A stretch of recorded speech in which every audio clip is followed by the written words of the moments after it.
Hi guys, welcome to another episode of the Power Storytelling. Today we have Jordan. He went to Gardner-Webb University and he studied sports management. He's had a bunch of roles. Had different internships and currently he's a sports coordinator with the YMCA. It's a really special one here today, guys. I hope you love it and until next time. So we're here with Jordan here today. Can you give us a little background about yourself? Get it started. Yeah, thanks, Logan. So my name is Jordan Fricault. I am currently serving as the sports coordinator at the Ruby C. Hunt YMCA, which is a YMCA located in Boiling Springs, North Carolina. I am 22 years old, a recent graduate of Gardner-Webb University with a Bachelor's of Science in Sport Management, and I'm currently pursuing my Master's in Sport Management as well. So you went for your bachelor's at Gardner-Webb University. That's right. Yeah. So how was that experience for you? Um, I had an incredible time at Gardner Webb. When I originally went into it, I wasn't planning on going to Gardner Webb at all. I was wanting to go to a bigger school, a state school, maybe a little cheaper. But after I had toured a couple times, I kind of fell in love with it. And the small environment, I really fell in love with. I met a lot of my best friends there, and the program for sport management there is something like top 10 for schools under 3,000 in the state or in the country or something like that. So it was a really good program. And it was definitely challenging, but I learned a lot. I enjoyed it. And yeah, it was a great time. So did you kind of know that you're going to go into sports management before you even went there, or how was that process? Choosing sports management. Yeah. When I was going to Gardner Webb, I knew for sure I was going to do sports management. But before that, I had no idea. I had looked at all sorts of different routes of wanting to do things, but I kind of once I got closer to my senior year of high school, I kind of came around more to I knew that I loved sports and I knew that I wanted to continue to be a part of those, to be a part of sports. And so once I had found sport management as an option, I knew, but yeah, definitely before that, I was between, I mean, I thought about, I think I was accounting at one point was how far of a difference I was at some point. Is there anything specifically that you liked about sports management that made you choose? Yeah. So sport management stuck out to me more in the side of I got to tie in business with sports because I've always had somewhat of an entrepreneurial spirit, I guess you could say. I've always wanted to do my own thing and I guess control things, be in charge of things. So sport management gave me the opportunity to kind of practically put my skills into place with sports. And then also, I part of why I wanted to stay in sports. I mean, I've played competitive sports my whole life, so being able to stay involved in that was great. But also, I've seen firsthand the impact that sports can have on people's lives, and so I kind of saw the way to tie in that impact with a career and parlay that into you know a lifetime of impacting people while I'm able to work at the same time. So earlier you mentioned saying that you were actually going back for your master's. Is that right? Yeah, I'm currently yeah, I'm a sucker for pain, I guess. I'm currently in my master's. I'm close. I'm close to the finish line. I'm through 7 classes and it's a 10 class program. So You take me through like the thought process or kind of like yeah, so the thought process of going back, you said the thought process of getting my master's. yeah, like that kind of like what made you go and get your master's kind of just, Yeah. So the originally, just to be honest, I'm not a big school guy. I don't love, I don't think anybody, there's a lot of people that say they love going to school. I don't believe it. I don't think it's true. I'm not a huge, like, I love to learn, but I do not like to go sit in a classroom or do assignments. I want to learn my own way. I don't want to do all that. So I wasn't originally planning on it at all. I wanted to kind of come straight out, jump into a career. And so when I graduated, which was 2022, I actually ended up being able to graduate a year early. I was blessed to be able to do that. But in doing that, I was kind of limited in my experience somewhat. I did a lot of broadcasting, so I was on a different side of the sports world than recreational sports. So I struggled a ton to find an opportunity in recreational sport because one, I mean, the jobs in recreational sport, they're hard to come by. And then also I just didn't have, I mean, there were other people with better resumes than me in that field. So my professor, or the head of my program, who was my main professor, really wanted me to go back to grad school. He was trying to build the program, but also he said he thought I would achieve, he thought I would achieve in it, excel in it. And originally, like I said, I was like, heck no. But at the end of the day, it kind of came down to I can either take this time to, progress myself and to develop, or I can try to spend the next eight to 10 months finding a job. Instead, I could, take the position I have now and then continue on with my master's to turn that into something bigger. So it was kind of more out of necessity than anything else, but it has so far worked out for me. So, would you have any advice for someone that's thinking about going to school for sports management, or even considering getting a master's in sports management? Yeah, well, my advice would be buckle up. It's definitely, I think there's a big misconception about sports management. It's incredible and it is a lot of fun to do. I think a lot of people jump into it thinking, oh, this is gonna be super easy. Sports. What's hard about sports? I'm gonna go watch a football game for homework, and that would be awesome. I would love to do that. But sports has become a huge industry, and all the way down to me who works. I mean, I basically exclusively work in youth sports. I work in some adult sports, but I mean, it's trickled all the way down. So, I would say, it's not as easy as it seems, which is good. A challenge is always good, but just to be prepared for that, and then experience. Just take every opportunity you can. Say yes to everything. Well, maybe not everything, but say yes to a lot of things. Just do as much as you can to gain that experience, to make the connections, to network, because the world of sports is really small even though it seems huge. I started, a lot of what's helped me is I've done broadcasting and I still do freelance broadcasting.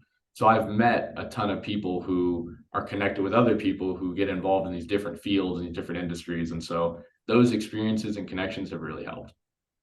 So you talked about the broadcasting a little bit. Now that you're listening, so what is like? What do you think of this broadcast? Yeah, so the broadcasting, that's another, I think for most of the things that have happened in my life, I feel like they're kind of happy accidents. I just kind of said, again, I just said yes to something and then it turned into a lot bigger thing, which, I praise God for those moments. But for the broadcasting, I originally, my sophomore year, I had a work study in the sports information department, and that the broadcasting was a wing of that. And we had just hired a new guy to do it, and he kind of approached me, basically just walked up to me and was like, "Hey, are you interested in broadcasting?" And I was like, "Yeah, that sounds cool, sounds fun." And then after basically, I ended up being able to be the right hand man in that. I originally wanted to do on air things, be a commentator. I started to learn the behind the scenes aspects, directing, replay operation, graphics, camera operation, producing, editing, all sorts of other things that I could do. So once I had learned those skills, I kind of became the right hand man as a student. And so for like 2.5 years, I got to help basically run the department, which helped me get some managerial experience as well. But yeah, I direct, so I kind of just run everything. We use most of the equipment I use is like New Tech equipment, which is a brand they use. So I use a New Tech TriCaster board and then New Tech 3 Play. So that's using that. They call it a switcher. So you switch between cameras, you switch between your replays and all this stuff. So I mainly work off a switcher, but I've been able to learn every position there is in a broadcast. So I've gotten to do some pretty cool stuff with that. I mean, some Division I conference tournaments with the Big South. You know, I just recently did, it was called TST. If you've heard of TBT, that's the basketball tournament. They just started a soccer version of that. So I was able to be a part of the first ever TST for that. Got to do some cool like racing shows, some other big time college events that have been fun. So that's been a cool way to make some extra money, to network, and then also get to do some really interesting things that are really just cool stories for people at the end of the day. Sounds pretty awesome. But you kind of touched on that. You said something about networking. I just kind of wondered, has networking played a role for you? Oh yeah, yeah. I hate when people say it's not about what you know, it's about who you know. It's definitely about what you know and who you know. Um, it would be horrible for you to get a job just because of people you knew and not know anything about how to do it. But knowing people kind of gets your foot in the door, and then that turns into other opportunities. So even with, I mean, the broadcasting, like I said, I've met, people who they know this person who works maybe for another Y or something, and then I get connected with them, and I'm able to have opportunities and relationships with that YMCA, things like that. But knowing people and other people in the field is huge. Building those relationships. I mean, it also, for me, it gets me more jobs. The more relationships I have with people in broadcasting, the more I can work. The more they trust me, the more they want me around. So all that stuff helps. But yeah, networking is huge. Knowing the right people, but also making sure to maintain the right relationships is majorly important. Would you have tips for anyone watching how to become networking? Sorry, one more time. Would you have any tips for anyone watching at home, like how to become better at networking if they kind of struggle with that kind of thing? Yeah. Better at networking. It's a good question. I think networking, I think a lot of people take the approach of it's almost for them a game of networking, of like, I want to make these relationships now. I want to almost, it's more like manipulation than really networking. So I think changing the perspective on networking is my biggest tip. Of don't think about it like you're watching Suits or something and you're trying to use this person to do this, or it's not House of Cards. Trying to really build authentic relationships is the most important part of networking, because if the relationship isn't authentic, then it's not going to be beneficial for either side. I can easily see through, and most people can easily see through, when someone's just trying to use them, and no one wants that. So just being genuine in your approach, actually caring about the other person involved, and really trying to make it an authentic relationship when you network, is the biggest tip that I have in terms of networking. Yeah, I 100% agree. It's kind of, you don't really want to be that person yourself, and you don't want to have that people around. Just kind of, you use. Yeah. So then next, we're going to talk about some of the experience you had with LinkedIn. We talked about the moment you were at work. You were at work. So was it so that you were a graduate assistant? So was that? Yeah. So the graduate assistant, so I'm kind of in between a lot of things right now, trying to, um, again, part of it is networking, getting that experience. But as a graduate assistant, I'm still at Gardner Webb doing that. So I do that in the mornings. It's a 20-hour-a-week position. It pays for my school as well as a stipend. So I have the opportunity to get free grad school. So that's great. But that kind of the day-to-day tasks for that are pretty standard and monotonous. So I do a lot of filing and organization, and I help with communication, emailing, kind of across campus and across departments. I help with events, organizing, planning, things like that. I help with any student affairs things that need, in terms of like helping with some resumes, or we do experiential learning days, helping put those together and facilitate those.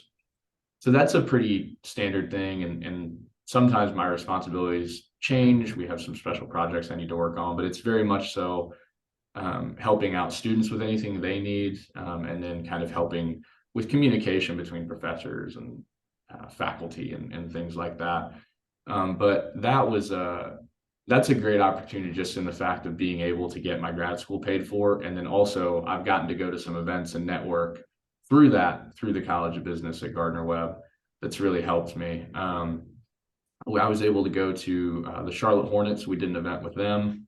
So I went, I got to meet some of their ticket sales people, some other executives, and that was great. I think we're planning on something with the Panthers, and some other things. And then I've been able to funnel more students through internships and jobs at the Y through that position. So it's been a great position for both of us in terms of the College of Business and the Y, because we've also been able to help get them internships and give them a place where they can really grow and learn, while also helps us out with some working students. Sounds like a pretty awesome like opportunity. I would feel alive. Yeah. So next, you said that you did a marketing media internship with High Point. Sure. Yeah, the High Times internship was that was fun. That was so the High Toms are a part of the Coastal Plain League. It's a collegiate wooden summer bat league. Basically, they in the summer they take college players, most of them high level, and they give them an opportunity to compete in front of more MLB scouts, as opposed to in the regular season. This kind of concentrates the talent, so more scouts are present. And it's just another opportunity for more reps and stuff for the players. So I was able to get on the marketing side. When there's such a small market, teams like that you really get to do everything. But I had the opportunity to do more marketing and content creation.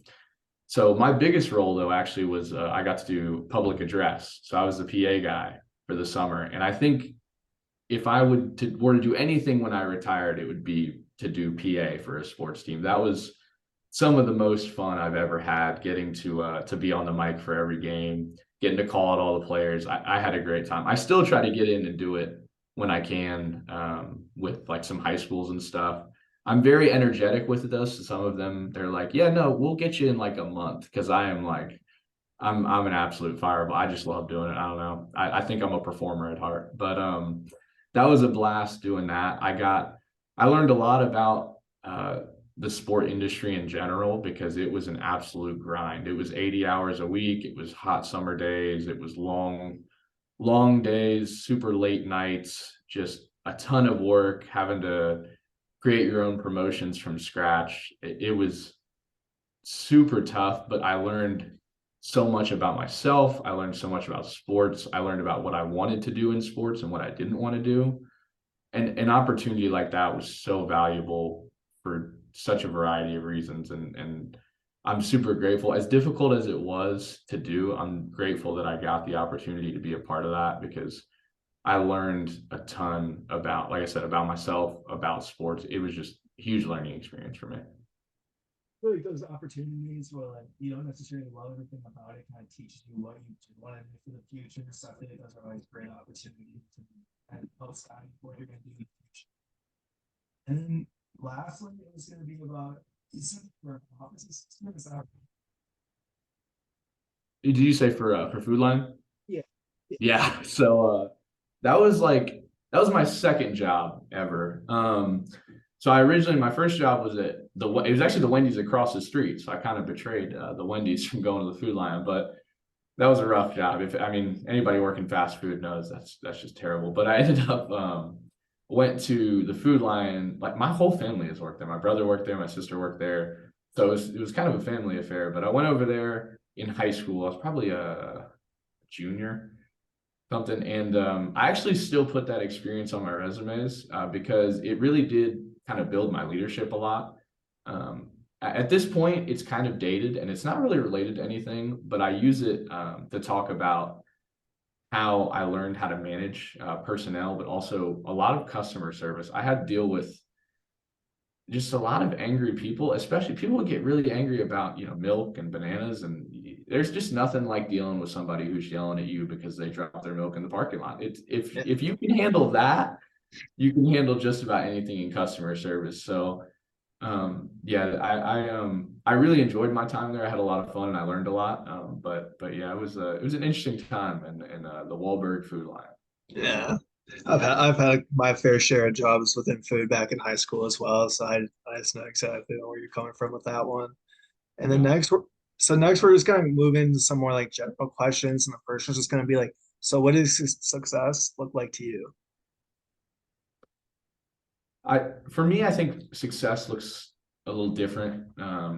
Maybe it doesn't, but I don't really I don't view success as much in a numerical stance, whether it's salary or maybe performance in my job. I always seek to perform to the best of my ability, but I'm more focused on impact on people, especially with the Y. I have a great opportunity to do that. You know, as a Christian organization, we have a great platform to promote, you know, for our personal beliefs in terms of my Christian faith, but also, you know, in general, just to give people an opportunity to build community, to learn new things, to improve their confidence in themselves, sometimes their mental health, those things. I mean, we do food programs for the community. Those kind of things are what I value as success.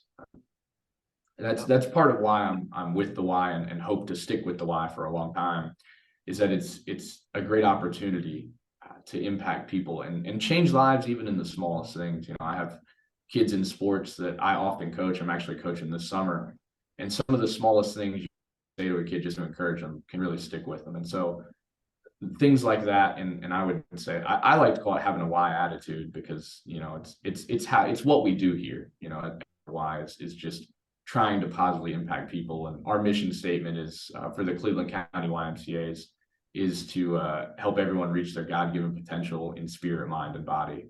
And so if anything I'm doing towards that is what I consider success. Yeah, that's awesome. That's a common thing I get is whenever I ask someone that question, they always say like it's not monetary. A lot of people just like success. I don't know. Like when you're younger, at least coming up, when you hear success or like when you hear like someone super successful, you kind of think money. But Yeah. at the end of the day, it's not really all that. Um, so this one's gonna be did you have any mentors like that helped guide you like throughout your childhood in college or anything like that? Yeah, man, I that list is pretty long if I were to try to go through and list everyone in terms of mentors. I wish that I could, or I had the time to go through and really do that. But some recent ones are definitely Dr. Gilsdorf, who runs the program at Gardner Webb, is a big mentor for me in terms of how to navigate sports in a Christian ethical perspective, but also just man overall, but also how to work hard and how to do things right. Very detail oriented, which frustrates the heck out of me sometimes, but now I've become more detail oriented, which probably frustrates other people. And then I think another big one recently has been Jasmine Bullard. She's actually just got promoted for us. She is the Senior Director of Development here at the Cleveland County YMCA's. She was my boss for the last, well, she's still my boss kind of, but she was my boss for the last year and a half. And so she was extremely helpful in just teaching me and helping me grow and really helped me understand the mission of what we do and how to put it into practice. And so, yeah, you know, there's countless other, I mean, you know, family members, parents, pastors, you know, other coaches, countless people I could name, but those are the two recently that have really helped me out. It's always helpful to have someone kind of like guide you in the right direction, especially at first when you're kind of like not sure what you're doing or kind of just unsure of yourself. So that's awesome. And then this one's kind of be like, do you think college, would you say college helped open some doors to you that like wouldn't have been there otherwise? Yeah, I kind of begrudgingly answer that, but definitely I'd be lying if I said it didn't. I did not want to go to college. I felt like when I looked at sports, I thought I don't need college for that. Praise God that He put me in college, because I was very wrong. I needed college in a big way for a lot of different reasons. I mean, I grew up a lot, you know, as just a man and as a person in college, but also like the connections I made, the things I learned. College was huge in that, just to teach me a lot. I think more of the experiences that you're able to get in college. Like if I could have done all the things without the classroom knowledge, I think I would be pretty close to where I'm at. But I definitely wouldn't have been able to get to those things and do things without the connections I made in college. So it definitely helped me with those things. I agree. Yeah, I agree with you. Those experiences really do help like mold you to the like man you're gonna be for the rest of your life. And For the last question I have for you is like, do you have any final advice for the listeners or anything else you'd like to promote? Um, Man, I guess overarching advice for everybody. I think I'm still learning this. I mean, we're both super young, but I mean, still learning every day. But just do what you love, do what you care about. Don't worry about how much you're making. As long as you can live off of it, just do what you love. It's going to be worth it in the long run. Working with nonprofits and with some hard things in sports, like sports is low pay, long hours. This is a great promotion for working in sports. Low pay, long hours, hard work, but I love it. And I love the impact that I get to make on people every day. And so, God has provided enough for me to live off of it, and that's what I'm appreciative for. And yeah, I guess plugging anything. I plug the Cleveland County YMCA's. If you're in the area or anything, and you need a place to work out or want your kids to play sports or want to play adult sports, come our way. We're a great community and a great place to be a part of. So yeah. Well, I'd like to say thank you for hopping on the podcast today. It was really beneficial, and I love talking with you today. Um, and that'll be it for me. Yeah, awesome. Thank you so much, Logan. This was a blast. No problem. And that'll be it for this episode of The Power of Storytelling. Thanks for tuning in. It was really good one, really educational. There should be a video popping up here somewhere. I think this one's a little bit more your style. And until next time, see you guys.